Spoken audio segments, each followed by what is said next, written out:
Olá, meus irmãos, bem-vindos ao canal Mistério Palavra do Senhor. Vamos dar continuidade ao estudo da Bíblia, segunda parte do livro de Isaías, capítulo 46 ao capítulo 49. Vocês vão ver que são capítulos muito densos, muito pesados, cheios de aprendizagem e com profecias terríveis, né?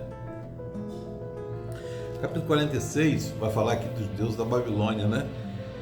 Bel se inclina, Nebo se abaixa, os seus ídolos são levados por animais de carga, as imagens que são levadas por aí são pesadas, um fardo para os exaustos. Juntos eles se abaixam e se inclinam, incapazes de salvar o fardo, eles mesmos vão para o cativeiro. Aqui, meu irmão, minha irmã, vocês estão vendo que o povo já está no cativeiro, né? Babilônia. E Bel, aqui que ele fala, Bel é o outro nome de Marduk, né? Que era o principal deus da Babilônia, e equivale a Baal, que era de cananeu, né? Que significa o Senhor se inclina, né? E aqui Nebo, ou Nabu, era o deus da cultura do Egito, era o filho de Marduk, né? Escute-me, ó casa de Jacó, todos vocês que restam da nação de Israel, vocês a quem tenho sustentado desde que foram concebidos, eu que tenho carregado desde seu nascimento. Mesmo na sua velhice, quando tiveram cabelos brancos, sou aquele que os susterá. Eu os fiz e eu os levarei, eu os tentarei e eu os salvarei. Meu irmão, minha irmã, isso aqui, o povo está no cativeiro, isso aqui é uma palavra de libertação e prosperidade que a gente pode aplicar na nossa vida, saber que o Senhor está nos sustentando desde o nascimento até a nossa velhice. Isso é um consolo, um conforto, saber dessa misericórdia, saber quem está guardado por Deus, não importa a circunstância, quem está guardado por Deus, né? E aí eu pergunto, a gente se escraviza por quê?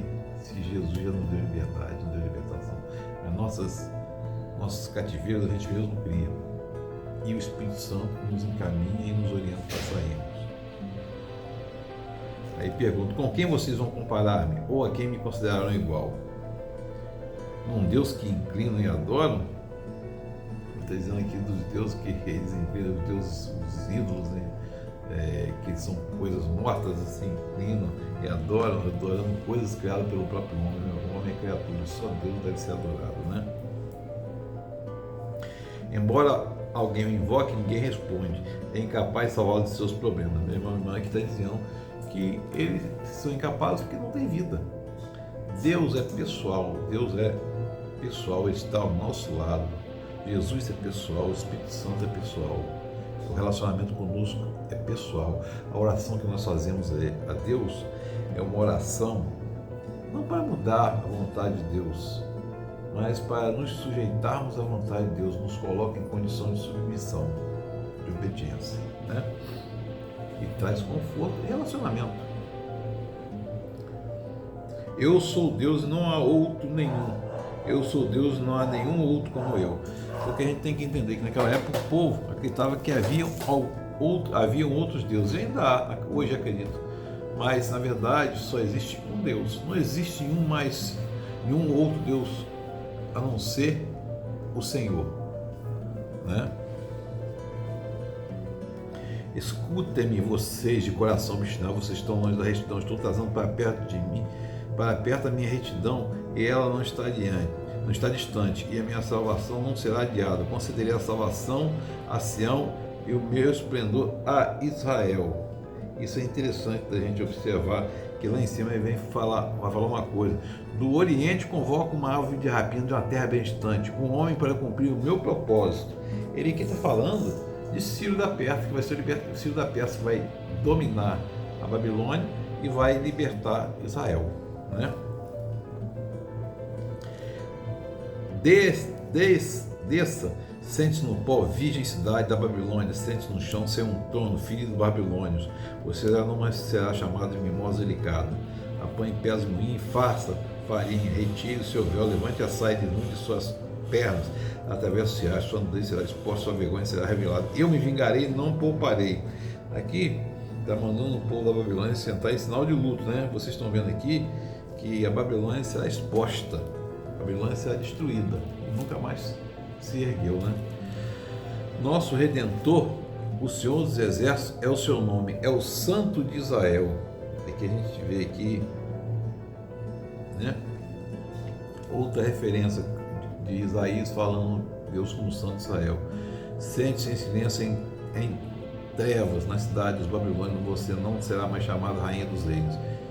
Fiquei irado contra o meu povo, profanei minha herança, eu entreguei nas suas mãos e você não mostrou misericórdia para com eles. Porque a gente tem que entender que a Babilônia, o exílio, foi um instrumento para a correção do povo judeu, mas também para a própria Babilônia, para ver se convertia ao coração de Deus, né?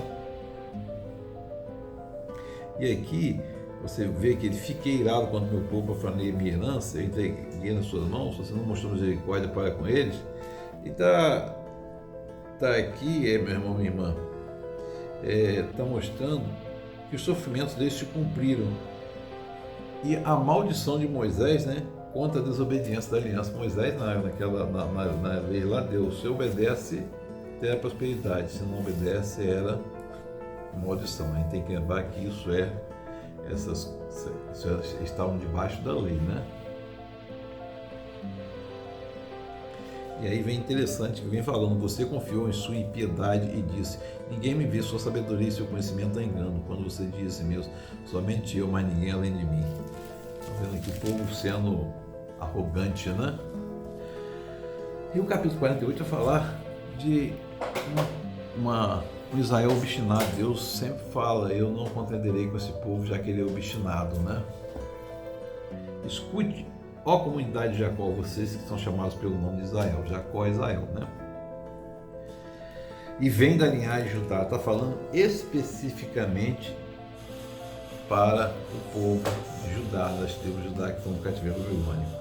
Vocês que fazem juramento pelo nome do Senhor, invocam o Deus Israel, mas não em verdade ou retidão. Vocês chamam a si mesmos cidadão da cidade santa e dizem confiar no Senhor de Israel. Deus de Israel, o Senhor dos Exércitos, é seu nome. Eu predisse há muitas coisas passadas, minha boca as anunciou, as fiz conhecidas e repentinamente agi, e elas aconteceram. Deus falou, avisou através dos profetas e agiu. Né? Nosso tempo sempre está pronto, né? Pois eu sabia o quão obstinado você era, os tendões do seu pescoço eram de ferro. A sua testa era de bronze, por isso há muito lhe contei essas coisas. Antes que acontecesse, eu as anunciei a você, para que você não pudesse dizer, meus ídolos as fizeram, nem imagem de madeira, meu Deus, de metal as determinaram.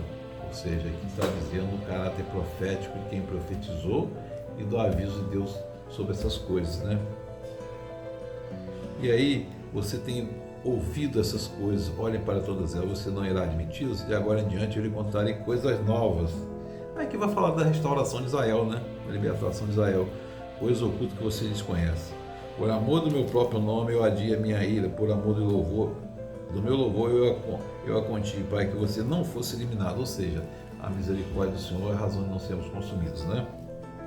Veja, eu refinei você, embora não como prata, eu o provei da fornalha da aflição por amor de mim mesmo. Isso é uma realidade, meu irmão, minha irmã. A gente só, na maior parte das vezes, só busca a Deus nas aflições. Isso é uma parte, quando a gente deveria conjugar na nossa vida, sempre o ato de louvar o Senhor e oração. A gente ora muito pouco, a verdade é essa, né? Quando está tudo bem é o nosso braço, mas quando não está, é o braço quando não tem, é o braço do Senhor, né? E aí vem falando depois lá em cima da libertação de Israel. Escute-me, Jacó, Israel, a quem chamei, eu sou sempre o meu, eu sou o primeiro e o último. Está falando lá, que fala lá em Apocalipse, né? Minha própria mão lançou os alicerces da terra, minha mão direita estendeu os céus.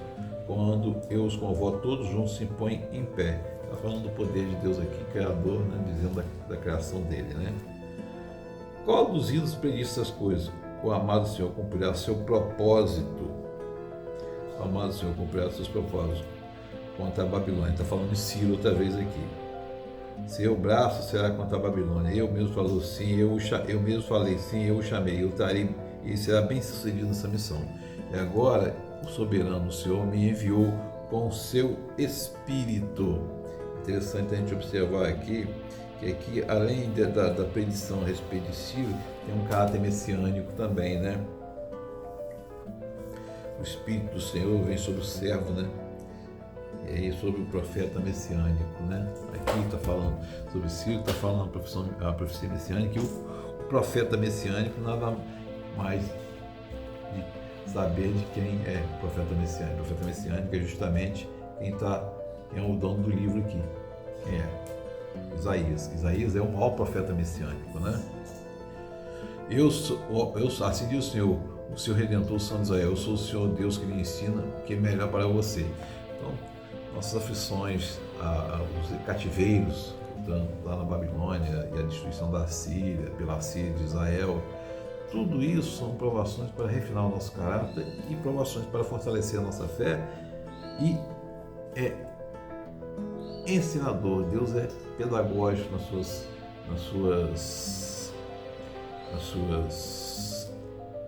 lições. Deus é pedagógico nas suas lições. Deus, a ira do Senhor não dura para sempre. Deus é misericordioso. A ira do Senhor é misericordiosa. Deixa a Babilônia e fuja do meio dos babilônios, anuncie isso com grito e alegria, e proclame-no, envie aos confins da terra, e diga: o Senhor resgatou seu servo Jacó. Né? E aí vai falar no último versículo, capítulo 48, não há paz alguma para os ímpios, diz o Senhor. Como lá no Salmo outra vez, né? Os dois caminhos, o caminho do piedoso e do impiedoso, né? Capítulo 49 diz: escute-me, vocês ilhas, que está falando nações, né? Vocês nações distantes, onde eu nasci, o Senhor me chamou desde o meu nascimento e fez menção do meu nome. Aqui uma linguagem parecida, semelhante com a de Jeremias, né? Que o Senhor antes de nascer tinha chamado, né? Como ele fala lá, fez da minha boca uma espada afiada, né? A gente interessante a gente observar aqui que está falando do cajado poderoso, da palavra poderosa do Messias, né? De Jesus, né? Ele me tornou uma flecha polida. Ele me disse: você é meu servo Israel, a quem mostrarei meu esplendor. A mostrar a Israel o esplendor, quem? O servo, quem? Messiânico. E em Jerusalém vai se manifestar a glória de Deus através de Jesus Cristo, né? A gente precisa entender isso.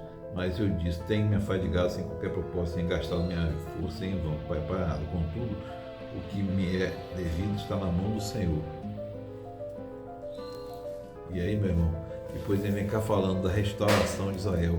Assim diz o Senhor: no tempo favorável eu lhe responderei, e no dia da salvação eu o ajudarei, eu guardarei, farei de você seja uma aliança, farei que você seja uma aliança para o povo, para restaurar a terra.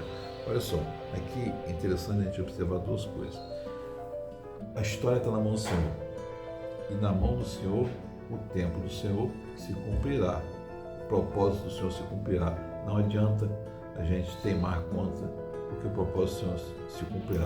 Foi assim com Jonas, né, que mergulhou lá, fugiu no barco, né, ficou na boca da baleia, né, e ficou na boca da baleia ou do peixe, e o Senhor, no tempo dele, agiu e o resgatou para que ele cumprisse o propósito de ir a Nínive, né?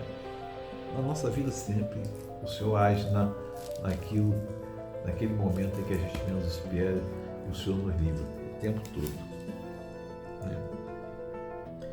E aí diz aqui que restaurará a terra e restituirá as propriedades abandonadas para dizer aos cativos: saiam aqueles que estão nas trevas e apareçam. Vocês vão perceber que o Senhor age, o Senhor libertou Israel, né? Judá, no tempo certo, no tempo da vontade do Senhor. A história do Senhor traça e se cumpre. E aí, meu irmão, minha irmã, a gente vê aqui uma profecia no final do capítulo 41 terrível. Farei seus opressores comerem sua própria carne, ficarão bêbados com seu próprio sangue. Está falando de quê aqui? Está falando de quê aqui? Está falando de canibalismo. Uma coisa terrível, né? Uma coisa um canibalismo. E aí, a gente também pode falar que isso aqui foi para Jerusalém, né? Durante o cerco de Jerusalém, os seus habitantes foram forçados ao canibalismo, né? Meu irmão, minha irmã, que o Espírito Santo de Deus esteja sobre nós e nos faça entender que o tempo é do Senhor e o Senhor nos livra o tempo todo, nos ensina sua ira pedagógica e as aflições nos provam e nos ensinam. Deus nos abençoe. Amém.